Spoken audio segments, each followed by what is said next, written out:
Guess we should get started. Think so. I'm worried about this one. Why are you worried? I just don't know if the energy's going to be there. That's fair. I just don't know. I'm worried. Okay. All right. Let's do it. Okay. Let's record. Let's record. S. And Soup! Hello, everybody, and welcome back to SMSoup. Man, really fell over my words there. Welcome back to SMSoup, the #1 podcast with soup in the name, but not on the brain. I'm Spencer. I'm Shelby. And together we are here to take you on a journey through life's biggest questions. Like, I don't know, if I had to come up with one, waiter, how was the soup made? Shelby, Mm-hmm. do you ever have a day where you feel like you just got hit by a truck? Yes. What about a day where it feels like you just got thrown down the stairs? I do feel like that more often than not. Although I will say I haven't fallen down the stairs in quite a while. Would you say you ever have days where you feel like that? Would you say that you've ever been hit by a truck? How can you say you felt like the first analogy, but now the second analogy is hinging on whether or not you've fallen downstairs? Maybe I've been hit by a truck. I haven't. No. I, in the year of 2023, at the ripe old age of 26, made the glorious decision today to challenge gravity. And Shelby pushed me down the stairs. And it's not funny. It's very serious. There's an HBO documentary, dramatization. There's a Netflix documentary all about it. That's a little too serious. A little too Shouldn't serious. make jokes like that. Nope. That's not funny. Shelby did not push me. Shelby was at the bottom of the stairs, cozied up. I was half asleep on the sofa. And holy shit, did that wake you up? It really did. Because I literally fell down every single fucking stair. And it was very funny. We were very serious about it. So we both confirmed that thing was broken. We both started dying. It's literally how you're supposed to act anytime somebody falls. And now it's the funniest thing ever. Oh, you might giggle up front, but it's an immediate are you okay? Yeah. And then after that, okay, this is hilarious. Like once it's yeah, I'm fine. Oh, only my pride hurts. I can't stress enough. So our staircase is pretty skinny stairs, and it's I don't know if this makes any sense. It feels extra tall than your average staircase. Kind of steep. Yeah, it feels steep. That's the word. With pretty skinny stairs. It actually is. I'm not joking. And I've slipped a few times, and in my head gone, the day someone falls down these is not gonna be a good day. And then this morning, I just.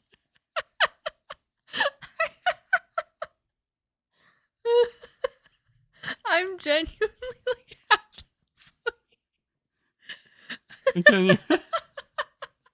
Can't hear a word you're saying. Oh my god, I'm genuinely half asleep. That's not oh, I'm really tired in the morning. No, I was basically asleep. You were in and out. All of a sudden,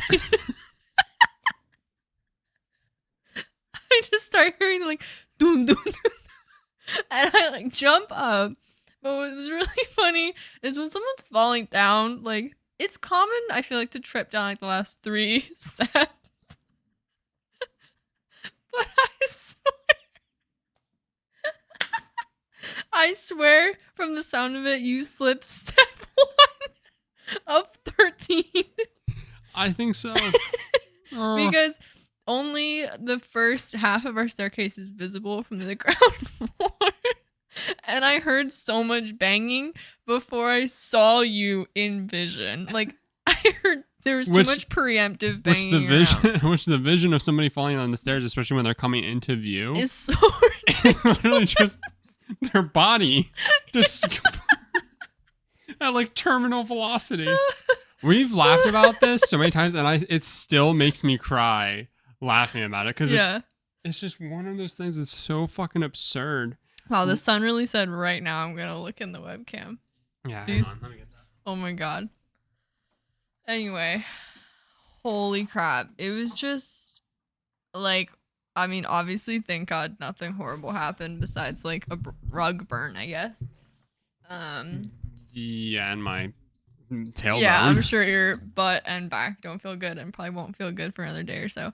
But thankfully, nothing more happened. But it was because it's literally just true chaos in a very condensed amount of time because you're like half grabbing to like stop yourself, but you also know like there's no stopping. It really this. wasn't. At that point, my eyes were just closed, and I was like, I was taking the beating.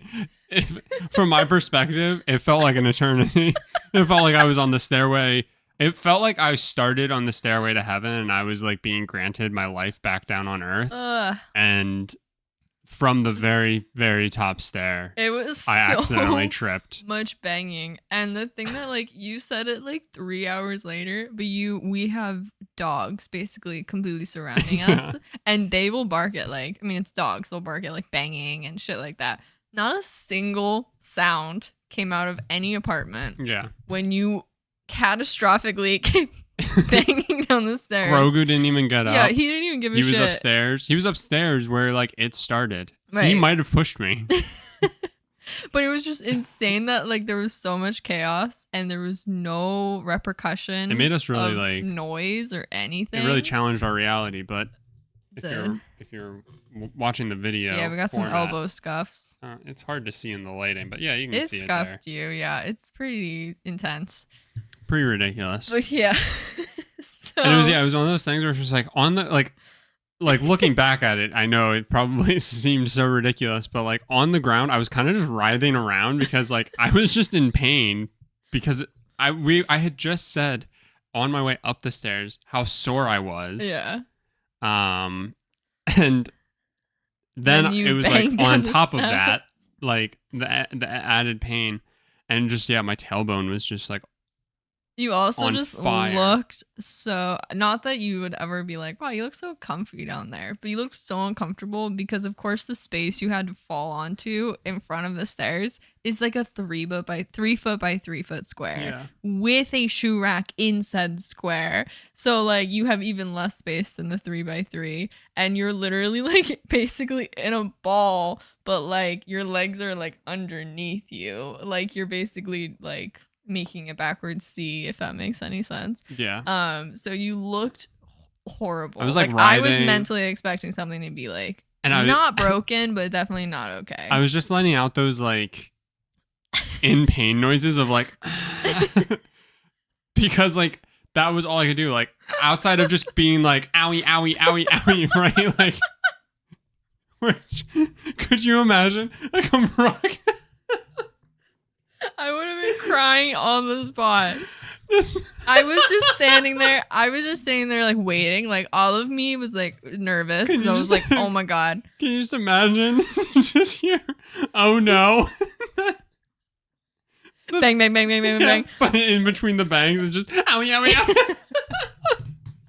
I was really sitting there, like, obviously, one hoping nothing was wrong, watching your reaction to see if you were moving any type of body part in a specific way that you were in a lot of pain, outside of the expected amount of pain. Yeah. And then as soon as it was over, I was like, that was the funniest thing. Right. That's what I was getting at. Like, it was like letting out, like, the, like, and then just, like, because, like, that's your body still processing, like, all right, legs, check. Yeah, you're doing a scan. Arms, check. Yeah. I don't think I'm concussed. Check. And then it's just like, all right, you may laugh. And then it was just from then, and then like while still on the ground, I started laughing because it was just ridiculous that happened. And then we like walked over here and we're like cleaning my arm, and we're just standing laughing because once again, that was the first time today I cried while laughing about it. Now this was the second time. It's so fucking ridiculous. Yeah, it's been randomly catching me off guard and I've been giggling about it. So good. It really was a crazy way to start your day. It really was. Yeah. It really was. So anyway. That's the whole episode. Whew. Nothing else to talk about.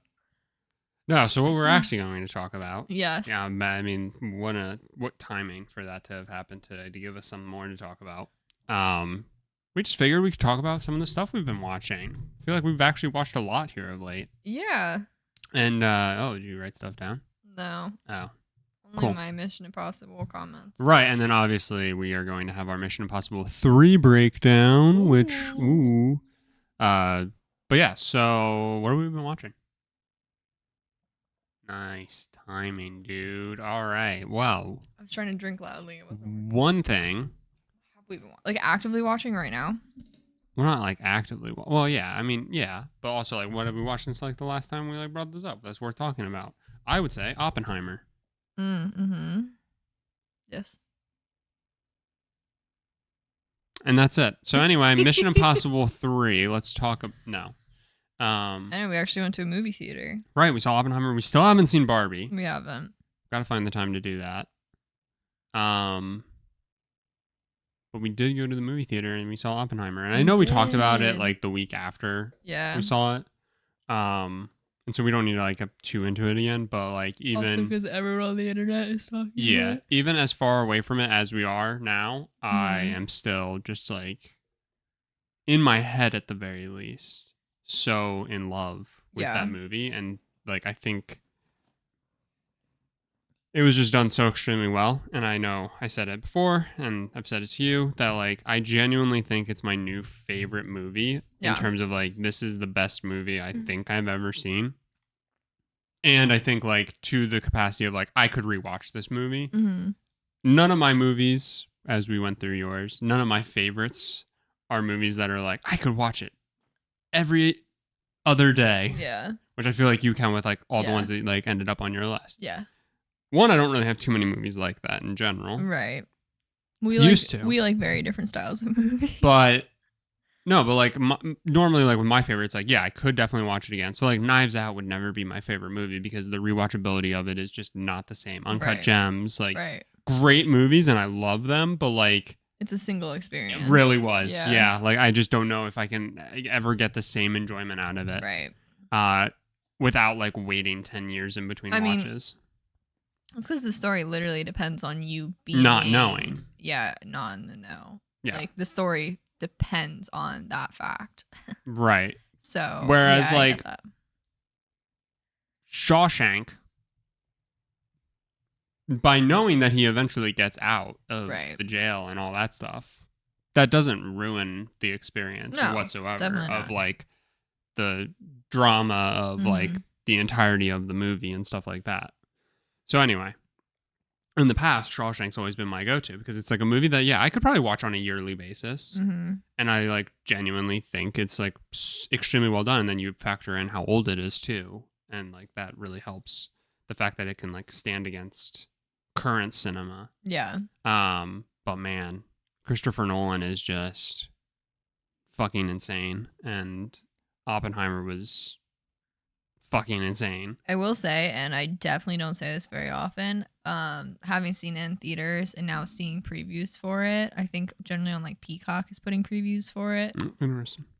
I think previews almost every night, which means in my brain they're getting it in the near future.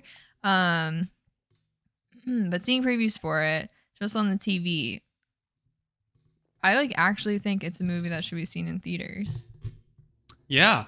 And I really don't say that very often. I'm pretty indifferent on theater versus not theater experiences. I understand the benefits of going to the theater, obviously. I get it from like a cinematography standpoint. But personally, I'm just like generally indifferent because I know I'll enjoy it just at home. Except for the fact that I'm pissed that if someone's whispering and then blowing a bomb up 2 seconds later, then I'm angry. But otherwise, indifferent to the experience. And I really don't think, like I think seeing it in theaters first made it even better than I think like having just seen it at home. I still would have been good. It doesn't change the quality of the story or the movie itself, but I think there's a lot to gain from seeing it in theaters with what they did with like noise in that movie. So yeah, and I'm actually curious how that will translate to just watching it in your own home setup. I feel like it'll be a little less satisfying. Maybe. A little. Not again. I'm not saying it's gonna ruin the movie. Like not at all. I still think overall, like there's just so much that goes into it, like the pacing of the movie and the definitely.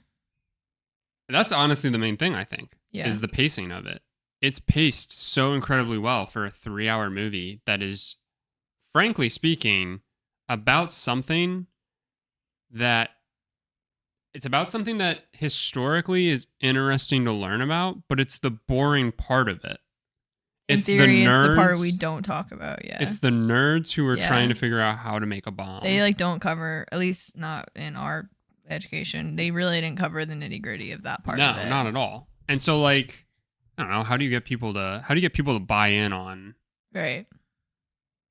Let's get a bunch of people together who are like so intelligent. We like don't even know how to communicate with them, and they have to figure out this massive problem that has moral questions in it. Yeah, and now you have to sell that to the general public, right? And try and beat out a movie about a toy.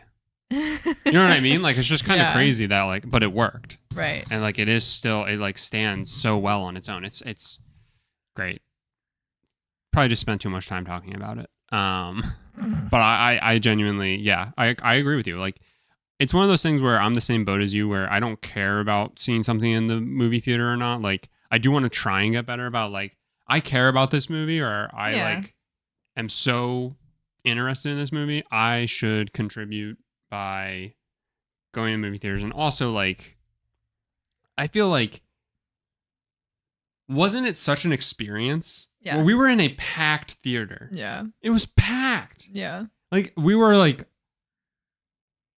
stressed about getting tickets because we waited a little bit. Like, I don't know. Like, that's just like, there's something about that. There's something about that, like, feeling of, like, being surrounded by other people for this event, right? That, like, it adds a level of importance. It does. Like, it adds like a level of enjoyment, or just like a whole nother tier almost, you know? And most of the movies, I would say, in the past that we've done that, like, gone to, that, I mean, the last movie that was that full that we've gone to was probably Endgame. Yeah, probably. No, sorry. Infinity War. Yeah. Yeah, probably. And, like, that was an experience because it was such a monumental movie and all this other stuff. So I do want to try and get better about going to the theater more for certain movies, for sure. Yeah.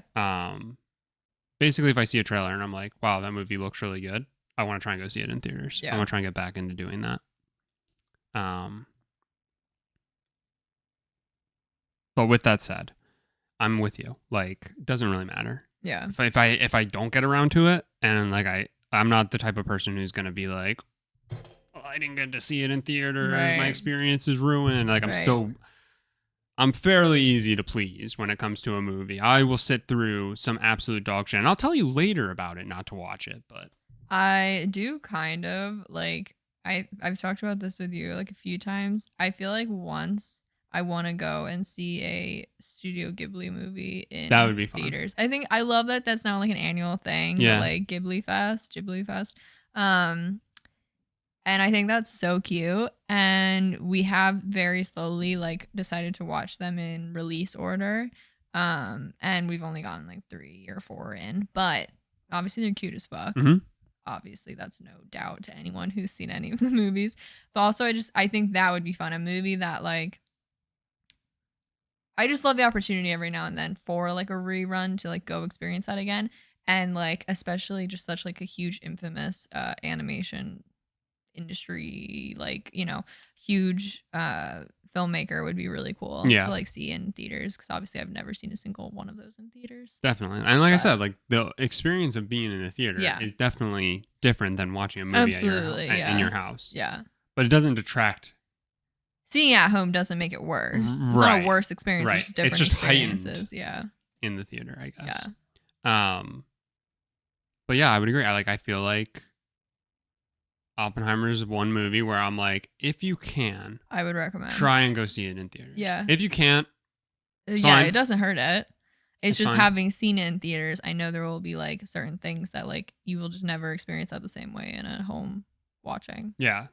Very small. Again, doesn't actually affect the movie, just the watching experience. Yeah. Yep. That's it. Pacing, sound, amazing. Yeah. Josh Peck. Yeah. I think he said, like, 3 words in the entire movie. I know, it's really funny. Very funny. What the hell else have we watched? So I don't know if we talked about it, but we watched A Man Called Otto. Oh, yeah. I think we briefly talked about it because I said, if you can, read the book. And excuse me. Someone watched it on the plane. Somebody was watching on the plane. And I said, you have to be psychotic to do that. Which is really funny because after talking about that, I was listening to a podcast where they literally were talking about how because of altitude, you are, I guess, more susceptible to being emotional. Yeah.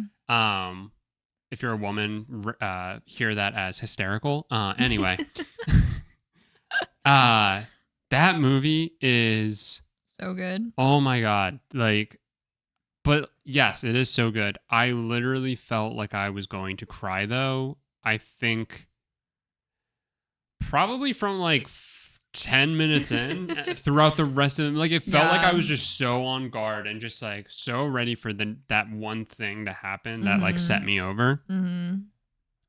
Such a beautiful movie. So good. I mean, just amazing. And Tom Hanks did a really good job. He did. In it.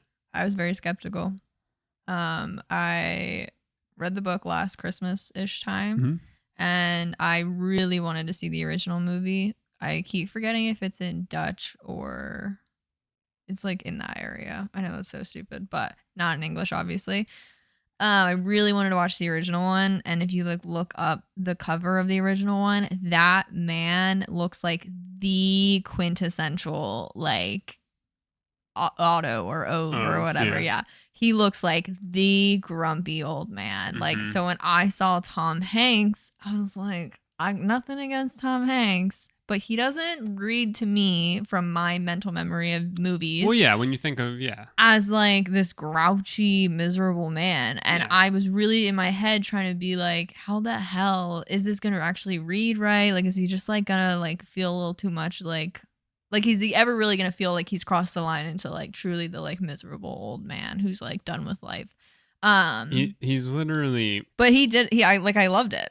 Yeah, like he really enjoyed like from based off my like reading the book, like loved the mannerisms, loved how he did it. Like no complaints. And let's not be, what's the word I'm looking for? No idea. I don't know what I'm trying to say. Tom Hanks is a great actor. Like, we don't need to. He's a really it's not like I'm sitting here trying to like, not hurt his pride, but like I was skeptical about him being in this role. Literally, most of his roles are he plays like some sort of white savior. Yeah, he's basically a superhero without the powers in most movies, right? And he saves the day. He more often than not gives off like very trusting, friendly dad/grandpa vibes. Yeah, like he constantly, good guy. He's the good, helpful dude. The opposite, negative and not bad, but like he's just a grouchy old man. He's yelling at you to get off his lawn. He's mad about this, mad about that. Like you can't have just a conversation with him without him getting mad at you about how you talked. It's not surprising that he did such a good job because he is Tom Hanks. Right. But yeah, like you said, the mental image you get when you think of Tom Hanks is like Sully or... I really was just stressed off the bat that he just didn't look grouchy enough. Yeah. Like just a photo they keep using. I'm like, I don't know if he looks mad enough. Yeah, well, it was weird because he was like straight cheesing the entire time. He was like... he just kept smiling and laughing. No, that was a fantastic movie though. So incredibly and I will reiterate, read the book. You do that? I don't read. Really good. I don't know how to read. They put little, I think I said this already, but they put little pieces from the book that weren't obviously like spelled out in the movie visually in it. So that like if you read it, you're like, I know why that's there. Nothing crazy, but fun little details that obviously they didn't dive into every little thing. Because then the movie would have been like 3 hours, but. And probably not paced as well as Oppenheimer. No. It wouldn't have it. No, it's not as well as that. But they didn't have any, like story. So that was really good. Great. That was a great good. Movie. So 2 phenomenal movies that we've watched. Yes. Well, I can't think of what else we've been watching. We finished up Parks and Rec. We did. Which fabulous show. Was a fabulous show. We've now watched. Thank you. Because basically like a year or so ago, maybe 2 years ago, we started working our way through sitcoms because I hadn't seen most of them. So well, this started like back in college. Did it? Yeah, that's when we watched The Office because that's when it was still on Netflix. We've watched The Office and then last year we jumped right back, like we jumped more so into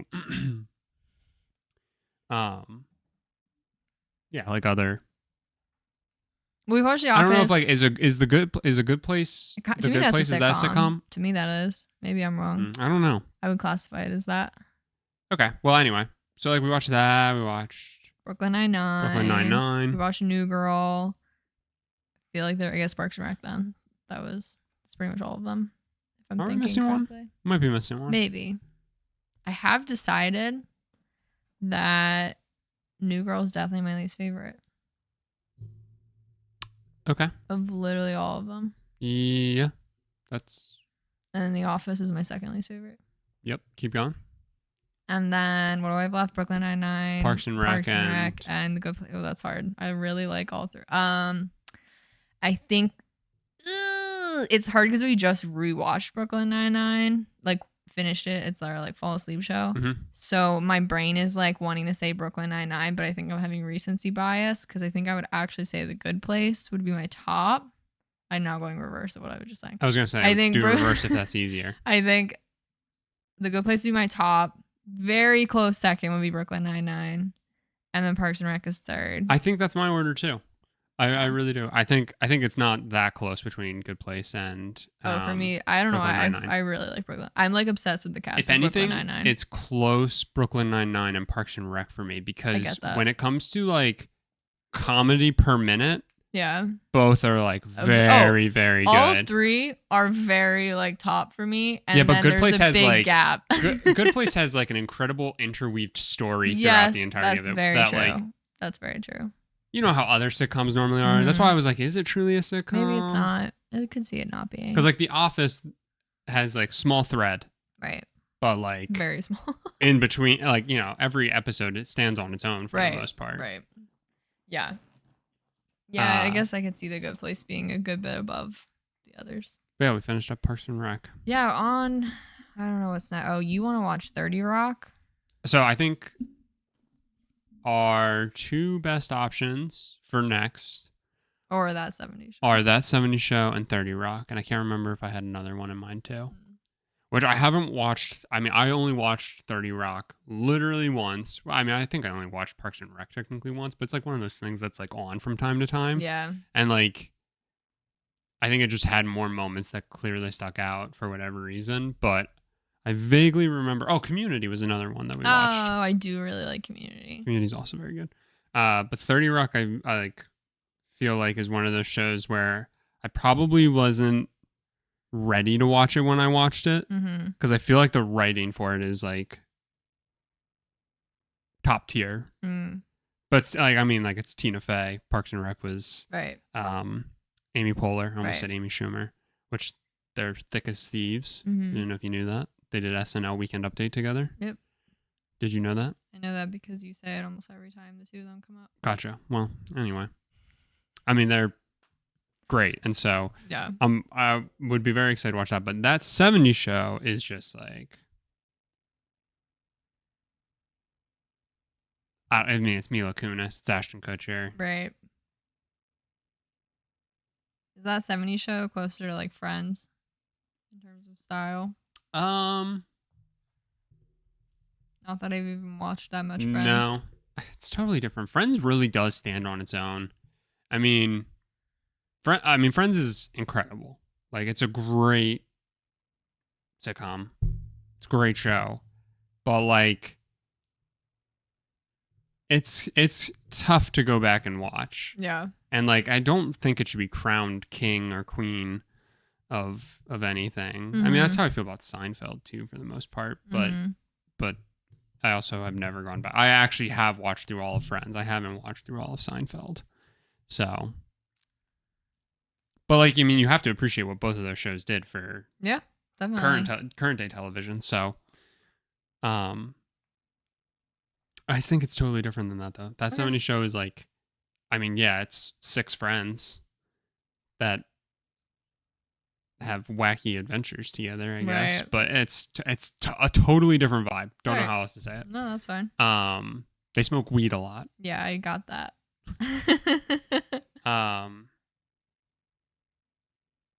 So yeah, we'll have to figure out which one we want to watch next. Yeah. But I do really want to watch like Abbott Elementary. Yes. That's apparently top tier. Yeah. fuck, need like another episode. I need another season of It's Always Sunny, like right now. Yeah. Somebody just randomly posted the clip of when they're like competing in bowling. Oh, I like don't really remember. And I mean, I think it was like from one of the newest seasons. Yeah. Or maybe it was, I don't know. Maybe it was a clip from this season and I'm just like conflating it with like another episode. But, the waitress like challenges Dennis to the like punch bag machine. Okay. And she like kicks it Okay. and she gets like a crazy score. Right. And Dennis is just like, that doesn't matter because I'll beat you because I am a man. And he was like, I didn't realize we were allowed to kick. And she was like, yeah, we're allowed to kick. And he was like, oh, interesting. And he just like turns around and he says something like insane, like, by the power of man. And then he just runs and just full force punches it, gets a higher score. And then he like turns around and he's just like, he's like, okay, here's what I'm going to need. I need you guys to do some sort of distraction because I need to scream and I need to scream right now. And it's just like the way he delivers it is just so amazing. I was just like, man, I miss It's Always Sunny. What a hectic show, but like, yes. Oh, it's such a good show. Most recently, obviously we've been watching Mission Impossible. We did watch the Mario movie. Yeah. Which was also fantastic. It was really good. So good. Yeah. Like, holy shit. Yeah. Like I had good vibes like from the trailer. Like I was like, that seems like that'll be good fun. Vibes from the trailer. Yeah. I had if anything, I'm surprised it didn't get overhyped for me. Yeah. Because everything about it was extremely positive. Yeah. No, but yeah, I was still like, I was impressed based on my going in expectations. Yeah. It was so good. Yeah. And then in a reverse scenario where we went in with such low expectations that we were actually like a little bit mind blown was Twisted Metal. Oh, yeah. Yeah. Yeah, we ripped through that show. We really did. And that was, yeah, I also really enjoyed Twisted Metal. Yeah. Which the audience score is fairly good for it. Yes. It has horrible critic ratings. It's like a 60 or something like that. Yeah, so my brain was like, oh, so it's just like not going to be that good. Like, it's going to be very so-so. Thought it was fine. I thought, like, yeah, I thought it was really fun. And I really didn't think any of the writing or anything like that was like too annoying. No. Like there's some eye roll stuff. Yeah. But I think that's very much like the game. They were very obviously towing a line of like being obnoxious. Yeah. But it was like really funny and enjoyable. Yeah, I thought it was so good. Yeah. Like, I hope there's a second season. Yeah, me Obviously, too. we won't know because of the writer's strike. Is it bad for us to be talking about all the things we've been watching in the midst of a writer's strike? I mean, in theory, it's probably not great. Technically, we didn't watch anything new. But they also don't get paid residuals for the stuff we've been watching. That is the problem. They've been largely asking for people to talk about the writer's strike. They haven't yet been really asking for a boycott of anything. I do support the writers and the actors. Mm-hmm. Yeah, I've had this note at the bottom of my thing about, because we've been talking about Mission Impossible, which we don't need to dive into that yet, but that Tom Cruise got himself in a little bit of trouble because he wanted, which I'm sure other people did this too, I just know of Tom Cruise doing it. He has been a part of the writer's strike. Well, he was part of the negotiations pre-strike. He was literally called in to be basically a rep for like stuntmen, and because he was like heavily like they need more like protections and safeties and etc. And every actor deserves to be like paid their worth, and everyone on set deserves to be paid their worth. And deserves to be paid outside of the like work that they do just in that day. Right. Like, yeah. If this is going to go on to live on beyond that day, they should absolutely be getting residuals and stuff like that. I mean, some of the story, like, look, I don't know what that number is. Right. Okay? Like, I truly don't. Right. And whatever they say, I mean, it's not up for like obviously your average person's not going to like figure it out. It's no, between I know, and that's fine. Like, and whatever, honestly, whatever they say is like probably right. Like, right. at the end of the day. Right. When I read a story about how like Suits Mm-hmm. got put on Netflix, it's apparently like the #1 show, all this other stuff. When I find out that the like main writer of that show just got a residual check for like $250, I'm just like, no, that can't be right. Right. Like, I don't care. Again, I don't know what the right number is, Right. but I know what a wrong number is. And Right. when, James Gunn's brother, who's, I don't know his name. is it Tim? I No, don't know. Tim Gunn is Project Runway. Yeah. I don't think that's gonna related. bother me. I'll look it up. But Sean Gunn, he's in like Gilmore Girls, and that used to be like the biggest show on Netflix, and still I'm sure gets watched a ton. And like I forget what the number he said was, but it was not a good number. Like, come on. Yeah. Like, what? Yeah. Again, I don't know what it is, but like, man, it's fucked up. Oh yeah, I mean that's what I meant by like it's not the average person. It's not on you to decide what they should or shouldn't be paying. It's about understanding when workers are being absolutely screwed, and like acknowledging that labor is value and they should be getting paid their value. Like that's all this is. That's all the like conversations about it are. Is they're not asking you as the general person to like decide what they're fucking worth. That's not what they want you to do. They just want you to like fucking respect labor at the end of the day and want it to be like compensated fairly, just as like you should want that for yourself. Yeah. But everybody gets like a stigma around certain things. Right. Well, because it's like people don't. It's Hollywood. How can they have any problems? And like I know plenty of people are nepotism babies and stuff like that, but it's like the same thing with like athletes. People are just like, it's also an industry wide conversation. It's not. No, I know. Like, I know. But like it's the same thing. I mean, baseball had a strike, and it's like, oh, the players are being like prima donnas and all this other stuff, and it's like they are one of less than 1,000 people. They are one of 1,000 who are good enough to touch an MLB field. And you like, there are 1,000 other people who are as good and qualified to do what they do. Whatever job you're doing, I'm sure there are more than that are qualified to do the job that you're doing. There are more than just you. In this line of work. There's also, and it's just insane. There's to also me. so much more than just like the faces we know. Like, right. They're not the only ones getting screwed. If anything, it's everyone else who's getting like way more fucking screwed that we don't know about. There's like something to be said about like Matt Damon being out there with them. Right. And then also going like, I'm also going to donate $1 million because I'm in a position where I've benefited from my face, my name, all this other stuff. Right. And I'm in a cushy position, and I could just say, fuck you all and bounce. Right. But instead, and it helps, like he and Ben Affleck have their new studio. So obviously they have a vested interest in the small guys, but it's crazy. But yeah, I mean, if you've ever read a single story about, a kid whose big dream is to become a part of movie producing, writing, etc., the shit that they generally have to go through in a hope of getting something, and it's never a fucking guarantee. I mean, it's kind of the joke. I don't mean this as a joke, but it's kind of the joke of like every Broadway person is working at a restaurant in New York City. Right. It's basically that, but like on an even bigger scale because the movie industry is insane. So. Yep. And passion don't pay the bills. Yep. Should.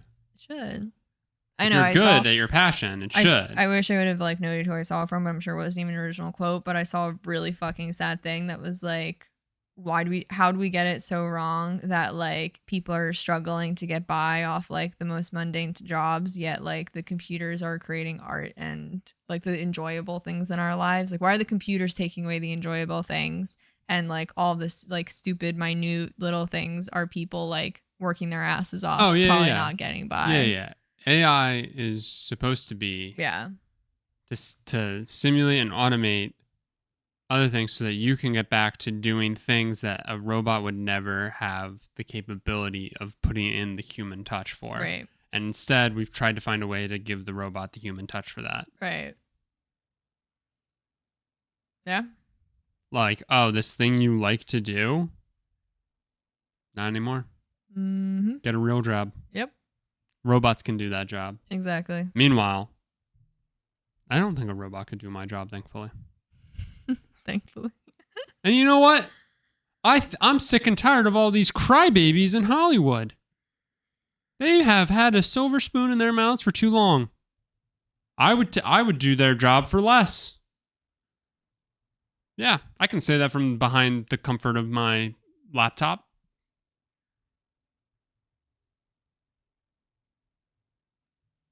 My name is FartCheese74 on Twitter. But yeah, basically, Tom Cruise got himself in a little gray area because he was a part of the negotiations, which obviously are somewhat still ongoing, kind of in a weird spot. But he basically was like, "Listen, I'm with you, but if we have a project coming out, can we please, like, we should promote it. We should still want like our own success and the group success," which I understand where that's coming from. Yeah. Obviously, like, one, it's a huge fucking name, Mission Impossible. It is literally like one of the biggest things he's known for. Mm-hmm. And like we know this series is in some ways, I'll say, winding down. Like we're getting to we think it's being kind of talked about that way. It's a big moment for the series. And I get he's arguing like it'll be good for theaters because he was a big proponent for theater funding, which, like, again, I'm not saying anything is bad, but like you also do have to sit there and be like, but I mean, it's obviously just like a nuanced problem, but above all, you're like, okay, but like cutting the corner here, is it just like asking for corners to be cut elsewhere? Whereas like really we should all just be like together on this. Yeah. Yeah, that was a pretty gray area statement from him. Yes. There have been people though who have like said far worse. Oh, I'm not out here trying to like shit on Tom Cruise. No, I'm just saying like other actors and actresses who have literally come out and basically been like, they're kind of being ridiculous. Like they need to understand there's a give and take, and that's such energy of like, I got my bag. Fuck you. Yeah, deal with what you have to get. Like this isn't my problem anymore. Yeah. I want to get back to work because I'll make $2 million for showing up in the background of probably Christopher Nolan's next movie because holy shit. No, for real though. No, I wasn't obviously trying to like paint him specifically. It was just because we've been talking about Mission Impossible. I've had that note. And we actually should have talked about this like a couple. I mean, it makes sense to talk about it when we're talking about movies and TV and stuff like that. Yeah. But yeah. I mean, obviously, without writers and literally every other fucking step of the way, we wouldn't have any of the shit that we're talking about. I mean, literally. I mean, we saw how poorly the writer's strike went. Not for writers, for content, like 15 years ago now at this point. I mean, it's why Lost is such a fucking mess. Mm-hmm. That's what happens when you try to just scabs, as they call them. You know, like just pay your writers. I know, it's such an insane thing. It's been great to see the number of people who have come out, like especially like the late night people like Colbert and Seth Meyers. Seth Meyers especially because he was a big writer on SNL himself. Like for them to come out and like be like either I was in the trenches or whatever, and like to understand the volume of this, even though again they've gotten their bag, they could just be like, oh, girl, right? You know, free vacation or whatever. But to see them come out into support of it and stuff like that has been good. Yeah, absolutely. Support workers. And then other people like Jimmy Fallon say they care, but they don't show it. I hate Jimmy Fallon. I don't hate too many people in this world, but he's up there. So Mission Impossible 3? Shall we? Shall we talk about it? Let's talk about it. Best one thus far. This is where the going gets good. It is. Quite literally. I honestly have a hard time understanding how 4 is going to be better than this. I still, again, I think 6 is still better than 3. But 3 is so freaking good. 3 is so good. This is definitely my like first core memory of Mission Impossible. Like I probably saw this one first. Don't know why. Probably just because it was on like FX or something. Probably. But this is definitely my like core memory that like got me into Mission Impossible was seeing this one, and then at points I've then seen all of them. So in my brain, I was so excited to see this because this marked like for me the beginning of getting into Mission Impossible, and I've seen this movie an ungodly amount of times. Like it is literally on TV all the fucking time. And it's so good. Like it is so I don't want to just keep saying it's so good, but it is so fucking good. I also wanted to look up how many years were between 2 and 3, and I didn't do that. I have it right here, actually. So 1, I'll just go through them. Yeah. 1 came out in 96. 2 came out in 2000. And then 3 was 2006. Okay. I thought there was a pretty big jump. 3 to 4 is actually a smaller window than from 2 to 3. It's interesting. But what I wanted to look up was who was the director for Mission Impossible 3? No idea. And it probably said it at the end, and I meant to like take note of it. So it was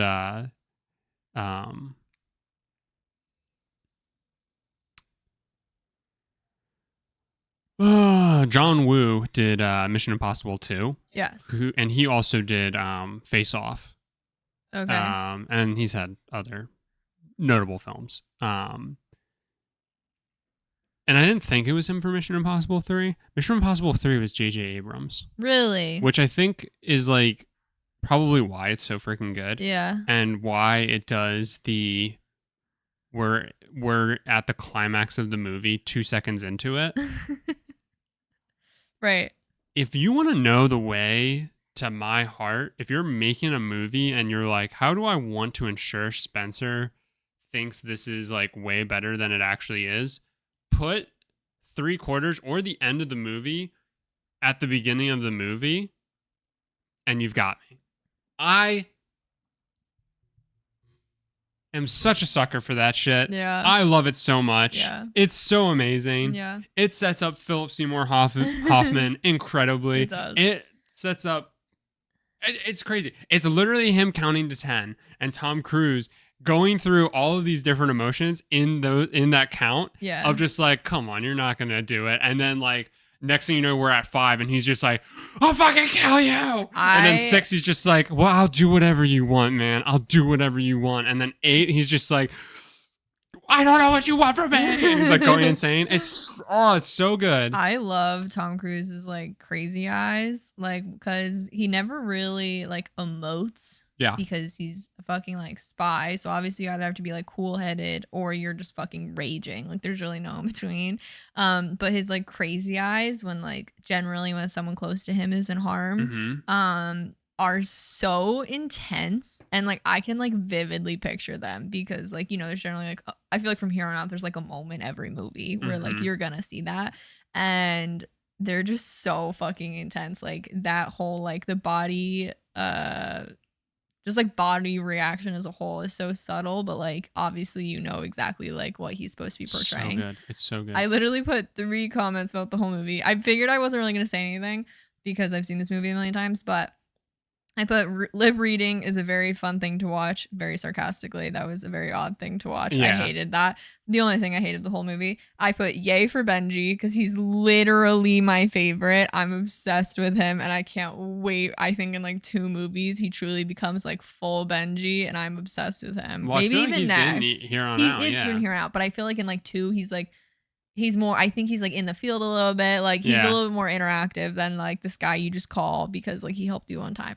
And then last I put we got our first Ethan Hunt run or the crazy Tom Cruise action run. Truly like very drawn out, but like very much Tom Cruise, just straight sprint, hands pumping as he does. I'm curious like how many times he tends to have to shoot those things. Probably once. Or is it literally like you get one of these, like just run, just fucking get it right? Yeah, but I just mean like, you know what I mean? Like they're not like, oh, let's try like shooting from this angle. Like how much does he have to go back and do that? Yeah. I don't know. I'm not saying he messed up. I'm just saying like, you know, they try like, should we shoot it from here? Because they do like generally 4 different angles when like he's running. Yeah. Yeah. So just like how much is it like today's the running day? We're just gonna shoot I don't know. A ton of running. Yeah, the entire like it's really just how it starts. And then like Yeah. it's fine. I mean, the insane thing is that like, and this was a choice, and it actually like is really good. Mm-hmm. You don't even see him grab the rabbit's foot. You don't know what the rabbit's foot is.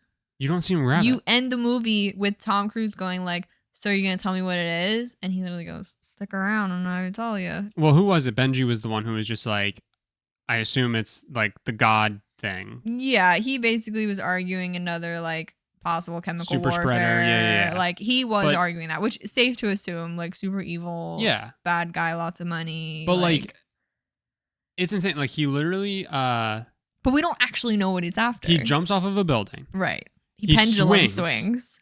The great pendulum scene. I love that scene. He then drops, starts sliding down Correct. a building, Yeah. shoots people as he's sliding, Yeah. gets to the bottom, and the Uh-huh. next thing you know, he's jumping out of a window Yeah. going, I have the rabbit's foot.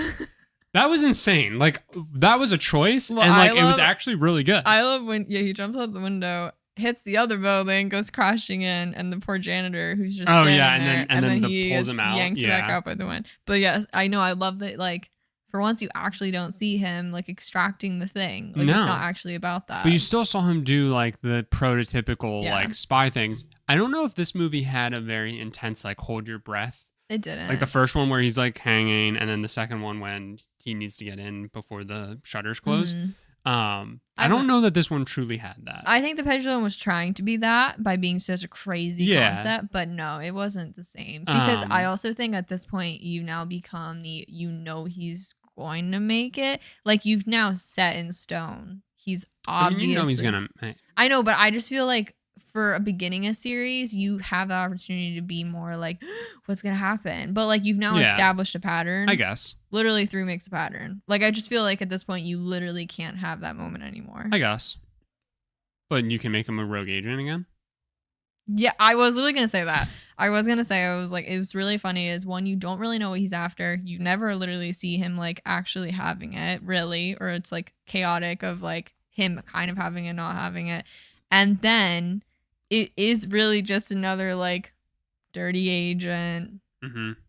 which I was trying to think about it because I was like, so it really wasn't a unique story, but like, what really is any more a unique spy story? Like, I feel like there's like 4 boxes you check. and, Yeah. like, you're one of them. Uh, So it is funny that I hold that one to such a high level, and that like I would say as a whole, it's held as a pretty high for like the whole series. yeah. But, like, what Because is it's it? really not revolutionary. Like it's not really like anything. I don't know why I love it. I just fucking love it. But it is good. I'm Yeah. just saying, like, it feels like the top starts out so intense, Yeah. and then it builds, and you like get an understanding of like how it's gonna get back there. But like, you just don't like have this like true spy moment of Right. like him Right. doing this crazy thing. Like again, like it's literally just like we're gonna go get the rabbit's foot, and then he's jumping out of a window going, "I have the rabbit's foot," and it's like that's insane. And I do think that's a big transition, which I keep bringing this up every week, of where it becomes more about like the whole team than just Yeah. like Ethan Hunt. So that was insane. It was. That was a choice, and it works. Like Yeah. it's still very like it's really good, and like you still have like this like semi-intense feeling because of how he's like falling from the sky because he's too low. He's and, also like, literally on a timer trying the to entire parachute. movie. and then so he has that hanging over his head. The things that the small things that I would like to point out. Mm-hmm. The choice to break the fourth wall, Yeah. like Odd. so weird. It It like does the was odd. climactic Mission Impossible music of like bam bam bam bam, and then he rolls, turns to the camera, and goes, "Humpty Dumpty sat on a wall." Yeah, that was weird. Who kept that in? I don't know. Like that felt like a take that everybody went like, "Okay, cut, Tom. Right. That was funny. Take it again. Come on, you silly head. Like we have your running scene next, so come on, chop chop." Right? Like Yeah. it felt like something that wasn't supposed to make the final cut, but did. Yeah. Very weird. It was odd. But something that was small that I made us go back and watch was how they turned Tom Cruise into Philip Seymour Hoffman because they love their face swaps. Seamless. You could Mhm. not even tell they were doing it. And this is an old Mhm. movie. Mhm. This is 15 years old. Yeah. and like literally Luther pressing in on the mask, and suddenly it's Philip Seymour Hoffman standing there. Yep. It was so good. But like it's Tom Cruise's voice still and stuff like that. Like I it know, was crazy. I love when he's like, Jules and I got married 2 days ago, and Luther's like, congratulations, and it's Philip Seymour Hoffman, but Tom Cruise's voice going, thanks, man. Yeah. This is really funny. Which I love. They clearly at this point have fully committed to the face swap, because they basically fully in depth. But they like show you how it's done. Yeah, you've probably been wondering. They're like, we'll give you the little behind the scenes. That's crazy though. Like that was insane. Yeah. God, so good. It is so good. It's a very good movie. So, what's your ranking? Definitely 3, 1, 2. I think so. I think it's 3, 1, 2. And I feel like 3 falls into towards where these other ones sit. I think the first 2 are like maybe in the 60s on like, I'm just basing it off of Rotten Tomatoes. Yeah. I think 3 is like 77, and now these next 3, 4, 5, and 6, I think all sit over a 90. And I'm sitting here wondering, like, is 4 really going to be better than 3? We were sitting there because we had like watched it and we ended it, and I'm looking at the cover of Mission Impossible 4 Ghost Protocol, and I'm sitting there and I'm like, I can't fucking remember this movie. Like, I can picture the exact scene the cover is. Otherwise, I'm like, I don't remember this movie, which like generally doesn't bode well for like in terms of like me having loved it or not. Yeah. Especially with how much I loved like the Rabbit's Foot one. But like as we like did talk, like little pieces came back, and like I know this is what sets up basically what we know as the series, because there becomes like a through line and whatnot. Yeah. But I really am like, is that one better than 3? Like in my memory, 3's top. Yeah. So I don't know. I mean, I'm obviously excited to watch. But unfortunately, when they bring in Jeremy Renner, the man who is going to take over every single action hero type thing. Yeah. Mission Impossible. He was literally the Bourne Supremacy?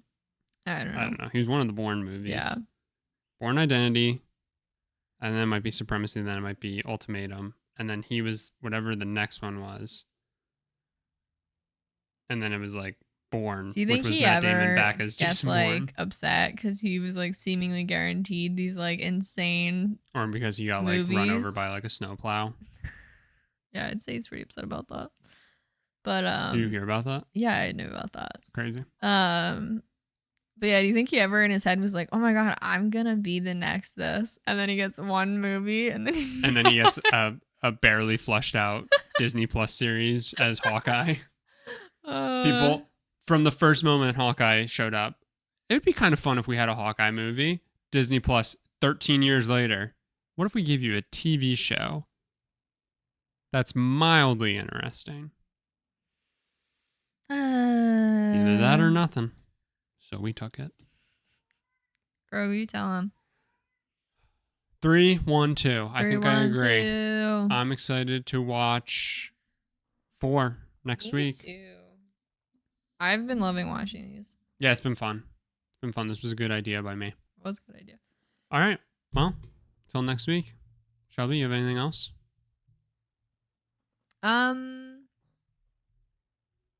Nope. Cool.